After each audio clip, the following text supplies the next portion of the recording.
Alright, I don't even know where to begin, but I'll definitely start off with saying this has been one of the most productive excursions I have ever pulled off. 5 days was enough time for me to do what I needed to do, but it still didn't feel like it was enough time. My main goal for this year is to get rid of as much consumer debt as possible. It took me about 4 months to carefully and successfully analyze my current situation and to come up with a conclusion as to how I can improve and be better. Now, after understanding how obvious it really was, I guess I just wasn't ready to initially sacrifice what was once a good idea to me. And with every single accessory still wrapped in the plastic, like that tailgate switch, the owner's manual, and even the spare key, this would definitely be number 1 out of the 2 on my list that contributes to my consumer debt. This is my 2022 Ram 1500 Classic Tradesman. Had it since brand new. I've had no complaints with this truck besides a bad key fob at 6,000 miles, so the dealership replaced it with their warranty, of course. It's about a $400 job, and that's it. I really don't have any complaints about this truck. As you can see right now, I still have the sticker on the glove box right there. Still have the manual, the owner's manual in the plastic. You know, I'm just cleaning out all my stuff. You can see I got some souvenirs right here from St. Louis, and then that's another souvenir right there from Oklahoma. No problems with this truck at all. It's a really nice truck. For those who don't know too much about Ram or the Dodge brand, the Tradesman trucks, it's basically a work truck. So it's kind of bare bone. You don't have too many features as you'd see in the average, pickup truck going down the road. That's why you have the plastic door panels, the vinyl floor, which I love. That was one of the biggest sellers for this truck. I hate carpet. The vinyl is just awesome. I'd rather have that any day of the week in any vehicle. Anyway, we're getting off topic here. But, the Tradesman is pretty much just a work truck. That's why you can see it's a work truck, but it was brand new. And I loved it because it was a full-size truck with a 6'4" bed and a V6. I got a lot of grief about having a V6 in a full-size truck, but that's really the best way to go because you get the ultimate gas mileage. Just because this truck is the base trim level does not mean it doesn't carry any awesome factory options. For one, it features the factory towing package, which gives you a 2-inch receiver located on the rear of the truck, these awesome towing mirrors that flip up for extra visibility, and also these amber turn signals on the corners of the mirrors, equipped with the 32-gallon gas tank, and even a factory brake controller that can be located underneath the infotainment screen. And even though this brand new work truck features a 13-year-old body style, the interior still feels incredibly modern thanks to these 2 configurable great quality screens, one located in the gauge cluster and the other one is the infotainment screen. I've kind of come up with a nickname for this truck over the months that I've had it. I have a 2004 Ford Ranger, and I call this the Big Ranger because it's pretty much set up exactly like the Ranger, as if the Ranger was a Ram or the Ram was a Ranger. From the 6-foot bed, the rear-wheel drive, the extended cab, the vinyl floor, the cloth seats, the flip-up center console, the V6, all the similarities except, without the technology like the traction control, the brake controller, the Apple CarPlay, the Bluetooth, the backup camera, all that stuff, the full-size truck, of course. But sadly, it just may have been time for the Big Ranger to go because I'm not necessarily in the best financial situation to carry the Big Ranger in the first place. And sacrifice is one of the most important keys before obtaining any type of substantial improvement. I get attached to my cars just like that. That's why I still have my first vehicle.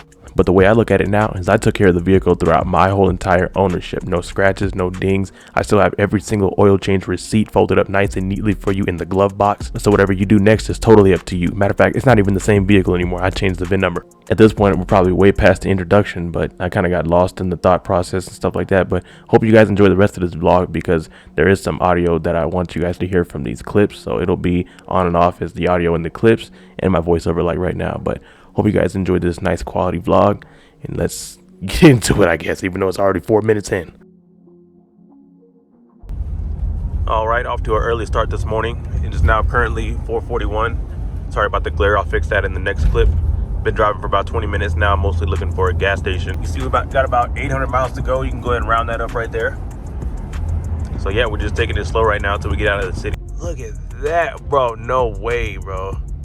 I don't even think that's a real QT. Yeah, let's go ahead and fill up right here. Look at that.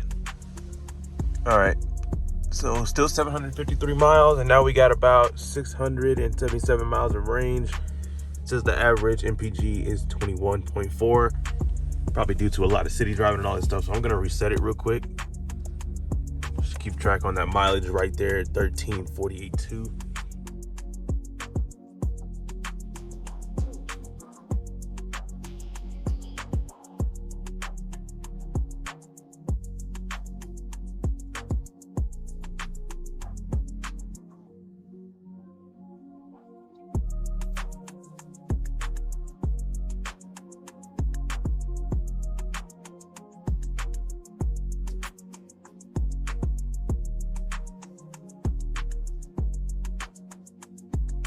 All right, so there's Fort Worth right there. But, you know, pretty average traffic for 3 o'clock in the afternoon. This is about right.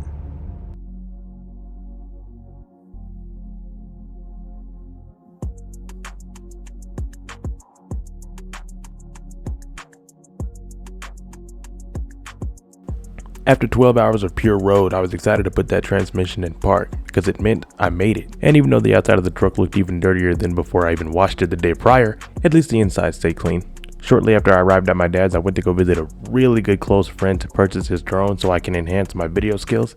He's always up to something new or unique, so I found myself helping him cook these new recipes and turned out to be pretty good.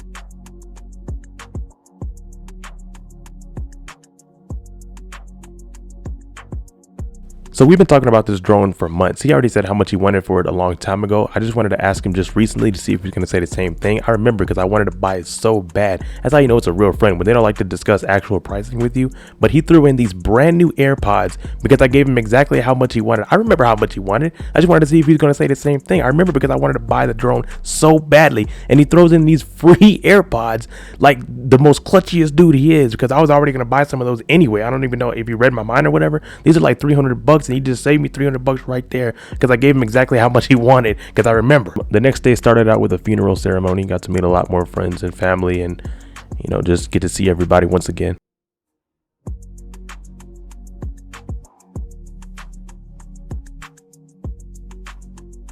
And the rest of the day was pretty much spent preparing my two trucks for, well, what was about to happen. I had to use the big Ranger to jumpstart the little Ranger because the little Ranger sits quite often, and the big Ranger was just easily accessible. So it's what we're doing right now. Everything pretty much got done. We finally got the Ranger up and going. Dead battery, of course. Luckily, the battery was under warranty, that AutoZone warranty. The next day, as you'll find out in a second, the starter went bad all of a sudden. Probably had something to do with it sitting a lot. But the starter went bad, and thank goodness it was under warranty too, another AutoZone warranty. So we lucked out with that. Didn't have to spend any money, just, you know, quite a bit of time cranking it over, which, you know, probably going to be the same situation the next time I drive it. But at least we got it up and running. Look at my son, bro. It's been 6 months. Battery extra dead. About 2 hours of pure straight cranking, and finally it's alive. Look at that. Look at my son. Well, I haven't driven this thing 6 months, bro. Like, this is a tiny version of my Ram right here I'm about to get rid of. Look at my son, bro. Look at that. All that just harsh ride. Ooh, right there. Ooh, man, look at that. 102,000 miles, 2004. That's extreme mileage right there. It's all good though. It's my son right here. This was my first. This was my first. Look at that. Ooh, look at that, boy. It's alive. I'm lacking some footage because I can't seem to find where later on that night we successfully took off that hitch lock on the ramp. Oh my gosh, man, that thing was a nightmare. I don't know if it's just AutoZone. I don't mean to harp on them too much, but their hitch locks, man, they don't, I mean, after about a month, they just seem to not unlock as easily. The keys are nice and, you know, flimsy and bendy and easy to break, and they just get stuck on there after, you know, just a little bit of rain or salt, snow, ice, you know, just rust, period. Those locks do not want to come off after like a month of just being in the harsh air, you know. I don't understand. But this one, we finally got it off. You know, I went through, you know, calling people and asking people about it and stuff, and they didn't even, I mean, it was a dude that wanted to charge me $250. You know, he calls himself a mobile locksmith and wanted to charge me $250, and he couldn't even finish the job, saying I'll be right back, because he was trying to drill a hole into it. But we drilled a hole into it. We actually got it out. So thank you, Dad. Thank you. That man can pretty much do anything. I knew he could do that too. Man, bro, it was cold that night, and I was thinking, are we really gonna be able to get this off? Man, thanks to Dad, superhero, man. We got this hitch lock off, and this is the only footage that I have of it. For some reason, I know I obviously recorded it, but I can't find it. But this is proof, and we got it off, and thankfully I got it off in time. So the next morning, I was able to successfully drop off the Ram at a local dealership, and I'm selling it. Still in the process right now at the moment, but wow, that hitch lock was ridiculous, man, but we got it off. So just a little bit of complication when it comes to selling this truck, but typically that's how it's going to be. Once you have established credit, it's pretty much easy to get into an auto loan, but they give you so much extra when you're trying to get out of it clean. Like how I'm doing it now is going to set me up for getting out of it clean. this truck being my only daily driver pretty much since the entire ownership of it, I knew I was going to have some type of negative equity, just not the obscene asinine amount that I knew it was. Like, I uploaded a previous upload a while ago showing you guys how much negative equity I had just from owning this truck in about 8 months, because the economy and the car market and all that stuff, and that still follows to this day. But taking it down to this date where the market is a little bit more suitable for this vehicle, it's, you know, we agreed on a price, and that pretty much the average price I can pretty much get anywhere, and right now is the time to do this, so I had to agree on it. And as far as the complication is, kind of with the bank right now, I've already told the bank like 4 or 5 times prior to even when I decided to do this trip that I was going to sell this vehicle, and they seemed okay, yeah, it's a good way to do it and all that stuff. So I'm following the exact route that I was going to that I told the bank already initially in the first place. And then about an hour later, once I signed off on the check and the deal at the dealership, the bank calls and say, oh, it's easier for us to keep you in the vehicle. We can lower your payments about 50% and all that stuff, and, you know, just easier for us to do it that way. And I was like, no, I want to get rid of the vehicle completely. They wanted to keep me in the vehicle for whatever reason, I'm not too sure yet, but I was like, no, I want to get rid of the vehicle completely, as I already told you guys like 5 or 6 times already in the past. So just work with me in the dealership and just give them their title, because obviously the bank that the truck is financed through right now is holding the title for the truck, but all that is still in progress. So later on, after walking back to the house from the dealership, I drove the Ranger up 40 miles north to go visit the homie, the OG Jordan. This man's living that early entrepreneur life I'm supposed to be living if I didn't have all this consumer debt, but that's what I'm dealing with right now. He's still a couple years older than me anyway, so I guess I have some time to catch up, but this is his third Turo car right here. This, oh, I'm sorry, I forgot this 2014 Chevy Malibu, I believe, and it's got an overheating problem, and I just wanted to go ahead and check it out, and he wanted me to check it out for him. And obviously it's the radiator. I think I have some footage in some of these clips to show you guys, but it's the radiator leaking, and it's a pretty simple fix. I just don't have my tools anymore. I gave those away. I don't have my tools anymore, and he didn't necessarily have a new radiator for me to go ahead and install for him, because, you know, that's the homie right there. I'd do it for free any day, like how I did his brakes and stuff like that with that Nissan video. That was it, as one of his cars he still has. And, you know, this is brilliant. He's genius for doing this kind of stuff. But, you know, I wish I could contribute more, and that's what I'm working on right now, which is that's the reason why I did this trip in the first place, is to get financially stable enough to actually buy assets that pay for themselves, like these Turo cars. But even if you could have started a long time ago, you got to start somewhere anyway. So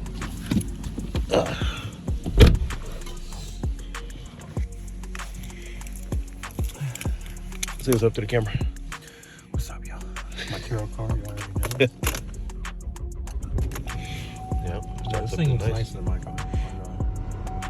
It shows you the miles per hour. It's really nice. Oh, the Nissan doesn't do that? Yep. That's definitely the radiator. Yeah, that's definitely the radiator. It's just shooting right out of the back of the black plastic right there. Because that's new, right? Yeah. That would be wet. That's the only thing that's... It's somewhere in there, and the radiator is a leak. But, I mean, obviously you got to replace the whole thing anyway. You think? Yeah. How much do you think that would be? This car probably like $100. Maybe 120. Why is it $12 to go down the street? $120 for the part. Also, I forgot to mention. Also, I think this is when we kind of sort of got stranded in the road, because we were trying to take the car down the street to AutoZone to get some more coolant to refill the coolant reservoir, and the car was just overheating halfway down the street. It wasn't even like a mile drive, and we kind of pulled over right now. I think this is where this was. I can't really tell. See if I can find some more footage for that. But yeah, we had to stop the car, and he was procrastinating on if we should just go ahead and go a couple more blocks, which is all it was. And I was like, yeah, why not? Just coast it. Like, when you see the temperature gauge go up to the high, just go ahead and throw it in neutral, so that way you don't have the, you know, you less stress on the engine and the transmission and everything like that, so you prevent to overheat. And we finally did it. He wanted to drive, though, because he felt safer with him driving it. But I was going to do the exact same thing. That's all I was saying. Just coast it. You know, you should be fine. We're going downhill for the most part, and if not, we'll just pull over and let it cool off for about 5 seconds, and then get on the road and keep driving again. It was only a couple more blocks down the street for that AutoZone, and we could just pour some more coolant in there. But we eventually did that. Of course, you can see we arrived. We made it here. because he was thinking about calling an Uber, but I was like, nah, it's not that necessary. We don't have to do all that. So here we are getting ready to pull over. Oh man, I remember those days where you had to pay close attention to the temperature gauge because you never. I remember them days where you had to watch that. You had to take the accelerator. You had to pay close attention right there and put a little bit of pressure on the accelerator. Not, yeah, keep that gallon of coolant with you in the back seat. Man, dude, them days was fun right there because you was like, you know what, I'm gonna go ahead and blow it up. But anyway, yes, you will see. As you can see, we finally made it right here, and yes, you will see a smoke shop in this next scene. It was kind of funny to me because I'm already used to seeing weed actually on display, and this is just the little vape pens and the little cartridges and all that stuff. But you know, still funny.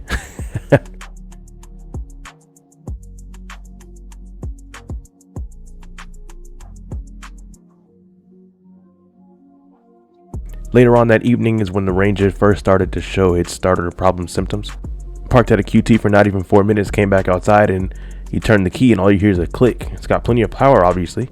It's just got a click. It didn't do it when I first started from Jordan's apartments, but a click. You heard a little click. So I was on the phone with AAA, just about to get them on the phone. You know how it takes about 50 years for them to even answer the phone in the first place. So like 10 minutes later, like not even joking, I started the ignition again. I turned the key for the ignition again, and it started right up. And I was like, huh. Okay, well, let me go ahead and hurry back to the house because that's obviously, vehicle problems, they never leave. They just get even worse. So I went to go visit OG again. Well, the other OG again, the one who gave me the free AirPods, and just wanted to spend some time over there again for the rest of that night, and then head back to the house afterwards. So we went to go get some pizza right here in his second Tesla, I believe. This is his second Tesla, and this thing is crazy. I mean, just one day just dream about owning an electric vehicle, because I'm definitely up for it. No more oil changes, no more emissions, no more, well, they call it emissions over here, I'm sorry, inspections and stuff like that, depending on whatever state you are.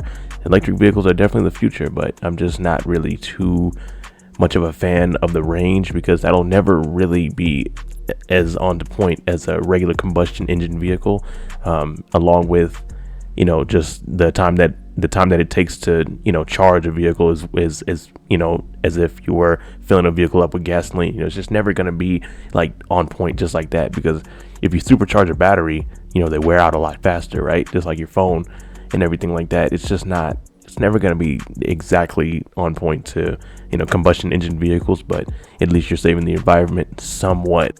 I mean, I hate to say never, but I don't know, man. Like, if I was to have a vehicle, like if I was to have an electric vehicle that was pretty much like exactly on point with a normal combustion engine vehicle, meaning like the time it takes to fuel or charge or whatever it is, and the range, I'd probably be a little worried, because it's like those batteries are in all types of stress right now. It's just not made for that. Even if they say they're made for that, I mean, it's just not really made for that. At the end of the day. The next morning, the Ranger officially threw in the flag because it would not do anything but click. So had to leave it there for a day, because we were going to take it to visit my sister. But we went ahead and drove my dad's truck. Me and my dad went to go visit my sister and her roommate as well, and also go see her son, my nephew, and their cat, their new house pet, which is a pretty cool little cat. I'm a pet whisperer, as I might say so myself. I'm a pet whisperer, dog whisperer, cat whisperer. They don't like me at first, but they'll eventually give me like 15 minutes and they'll be good to go with me. On the way back, we sort of kind of witnessed an accident. It was just your average speeder, only the car was full. I'm talking, the rear shocks looked like they blew up about 40 years ago. I mean, golly, the rear muffler just dragging on the ground. And then they're speeding, weaving all through lanes, and then not even 2 minutes later, everybody's smashing on their brakes up ahead, and you can see the car right here, of course, over to the left, and smashes into the back of an innocent pickup truck, twisting the rear axle. I just feel so sad for the victims, just minding their own business, dude, trying to get somewhere safe. Next thing you know, you got somebody smashing right into the back of you. I would have probably popped out shooting. The next day was pretty much consisted of traveling due to a not so convenient airline suggesting you to be there 2 hours early, even though the plane didn't even take off until about like 2 hours later than it actually initially should have. But first time flying in like 21 years. Well, I don't remember the last time I flew, so I guess it's safe to say that's the first time I've flown. I don't know. I mean, my parents always told me that I flew like back in the day when I was like 1 or 2 years old, but that was definitely the first time doing it myself. And honestly rather drive, even though it takes a lot longer. I mean, driving, just at least you can bring whatever you need to, and you know, you don't have a lot of annoying, people in the way. You're just driving by yourself instead of, the people checking your bags and all that stuff. Oh man, that is annoying. That is incredibly. And you got to take your shoes off and get checked. I'm like, you know what? Ooh man, I'm gonna just walk through this, and what if it goes? I didn't like that, man. I really didn't like that. And then once you go through the metal detector and they check all your bags and stuff, they're like, oh no, you can't go back. You can't go back that way unless you gotta, redo the whole thing again. You gotta get checked again. Like, you literally just checked my stuff. You telling me I gotta, if I go back just to say bye to somebody, you're gonna check my whole thing again, even though you literally just checked it. So not only are you wasting, I know you can pay for this, but you wasting both of our times. Even though the plane's not even going to. I mean, this airline right here. I mean, I didn't know the type of delays that I was dealing with when I picked that airline. I do now though, so I'll never be flying that again. I'll probably drop the name pretty soon because that was terrible. That was pretty terrible. I mean, everything was all. I mean, they suggest you to be there 2 hours early just so you can wait for another 2 hours. Wow, that is hilarious. Anyway, hope you guys enjoyed this nice long 4K vlog. Those of you stuck around to the end, I've just been kind of spilling out the brain cells as I've been going along, making this dialogue for this video, because I just wasn't really sure. Like every vlog, I'm not sure what I want to keep in there and what I don't, but this is pretty much everything that I recorded.